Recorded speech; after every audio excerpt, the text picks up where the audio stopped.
Naglabas ang CF Moto ng kanilang bagong expressway legal cruiser bike kamakailan lamang. At ito ang CF Moto CLC 450.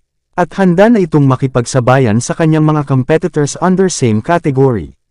Ano-ano nga ba ang mga specs at features ng bagong cruiser bike na ito? At kung magkano ang kanyang presyo? Ating alamin. Bago natin simulan ay kung bago ka pa lamang sa ating munting channel ay huwag kalimutang mag-subscribe at pindutin na rin ang notification bell para lagi kang updated sa tuwing may bago tayong upload. Umpisahan na natin.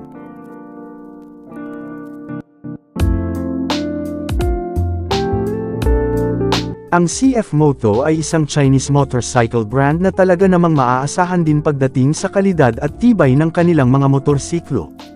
Naka-focus ito sa mga sports at naked big displacement bikes na siksik sa mga features.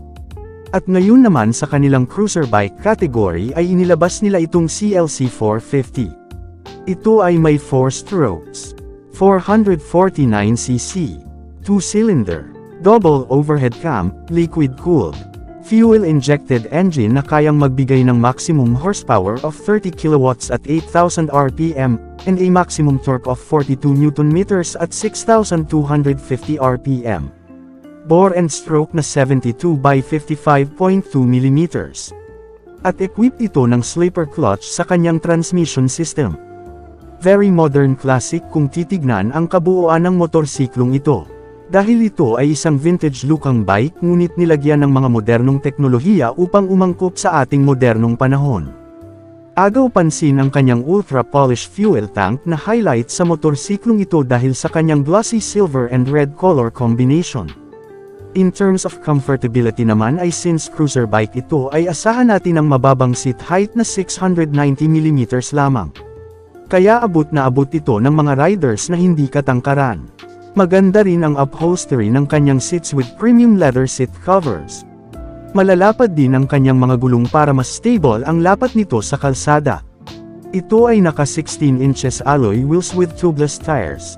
Sa suspensions naman ay meron itong 37 mm upside down fork sa harapan, at monoshocks naman sa likuran kaya asahan na rin natin ang magandang performance nito pagdating sa bumpy at uneven road conditions. Sa kanya namang timbang ay meron itong 181 kilograms. At kung usapang safety naman ay wala ka na ring masasabi sa motorsiklong ito. Sa kanyang brakes ay meron itong 320 mm single disc sa harap with 4 radial calipers. At 220 mm single disc naman sa likod. At equip ito ng dual-channel anti-lock braking system. Bukod pa dyan ay meron din itong traction control system para better ang stability sa kalsada.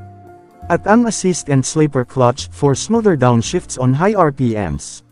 Pagdating naman sa iba pa niyang mga features ay jam-pack din ang CF Moto CLC 450. Una na dyan ay naka-classic round LED headlight at tail light ito.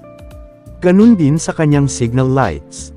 3.6 inches round curved TFT display na puno ng mga informations gaya ng navigation, built-in shift at flame-out reminders, at smartphone connectivity para ma-access ang mga iba pang mga exciting features. Gaya ng MotoPlay, security and anti-theft features, track recording, at real-time viewing of vehicle information through the CF Moto Ride application na pwede mong ma-download sa iyong smartphone. Ang CF Moto CLC 450 ay may dalawang color variant. Ang Nebula Black, at ang Ruby Red, at ito ay nagkakahalaga ngayon ng 287,900 pesos. Sa ganitong price range ay walang duda na kaya nitong makipagsabayan sa kanyang mga competitors. Ano ang opinyon mo sa motorsiklong ito? Mag-comment na sa ibaba. Ganun din kung may suggestions ka upang lalong ma-improve ang mga videos na aming ihahain para sa inyo. Maraming salamat po sa panunood at hanggang sa susunod na motorcycle topic na ating pag-uusapan.